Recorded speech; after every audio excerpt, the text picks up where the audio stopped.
ఇప్పుడు కేవలం 7,999 up to 10 kgs వరకు బరువు తగ్గి అధిక బరువు నుంచి వచ్చే ప్రధాన సమస్యలను దూరం చేసుకోండి. ఏపీలో కొత్తగా అధికారం చేపట్టబోయే టీడీపీ ప్రభుత్వ యంత్రాంగంపై పట్టు సాధించే చర్యలు చేపట్టింది. సాధారణ పరిపాలనా శాఖ ఆదేశం మేరకు సీఎస్ గా ఉన్న జవహర్ రెడ్డి సెలవుపై వెళ్లారు.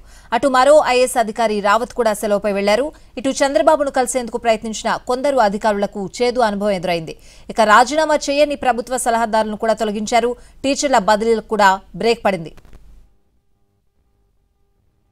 ఏపీలో ప్రభుత్వ యంత్రాంగంపై పట్టు సాధించేందుకు చర్యలు మొదలయ్యాయి. సెక్రటేరియట్లో కీలక పరిణామాలు చకచకా జరిగిపోతున్నాయి. ఇప్పటికే సాధారణ పరిపాలనా శాఖ ఆదేశం మేరకు రాష్ట్ర ప్రభుత్వ ప్రధాన కార్యదర్శి జవహర్ రెడ్డి సెలవుపై వెళ్లిపోయారు.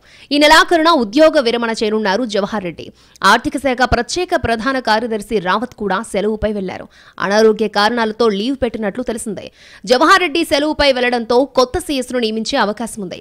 మరోవైపు ఇప్పటికీ రాజీనామా చేయని ప్రభుత్వ సలహాదారులను తక్షణమే తొలగించాల్సిందిగా ఆదేశాలు జారీ అయ్యాయి. త్వరలో మరిన్ని కీలక నిర్ణయాలు వెలువడే అవకాశం ఉంది. ఇటు చంద్రబాబును పలువురు సీనియర్ అధికారులు కలుస్తున్నారు. డీజీపీ హరీష్ కుమార్ గుప్తా ఆయనతో భేటీ అయ్యారు. ఇటు కొందరు అధికారులను కలవడానికి చంద్రబాబు ఇష్టపడినట్లు తెలుస్తోంది. సీనియర్ ఐపీఎస్ అధికారి పిఎస్ఆర్ ఆంజనేయులకు షాక్ తగిలింది. ఇంటికెళ్లిన ఆంజనేయులను కలవడానికి చంద్రబాబు ఇష్టపడలేదు. మరో ఐపీఎస్ అధికారి కొల్లి రఘురామిరెడ్డికి కూడా చేదు అనుభవం ఎదురైంది. మర్యాదపూర్వకంగా చంద్రబాబును కలిసేందుకు వెళ్లిన రఘురామిరెడ్డికి అనుమతినివ్వలేదు సెక్యూరిటీ అధికారులు. నంద్యాలలో చంద్రబాబు అరెస్టు టైంలో కీలకంగా వ్యవహరించారు కొల్లి రఘురామిరెడ్డి. ఎన్ఎస్జీ నిబంధనలను పట్టించుకోకుండా చంద్రబాబు నిద్రిస్తున్న బస్సు తలుపు కొట్టారు కొల్లి రఘురామిరెడ్డి.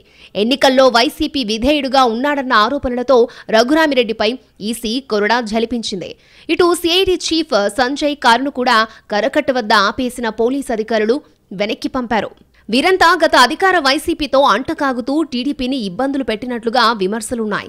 నిబంధనలు పట్టించుకోకుండా పార్టీ నేతలను కార్యకర్తలను వేధించారని టీడీపీ ఆరోపిస్తూ వస్తోంది. రాష్ట్రంలో టీచర్ల బదిలీలపై ఎన్నికల కోడ్కు ముందిచ్చిన ఉత్తర్వులను నిలిపివేశారు.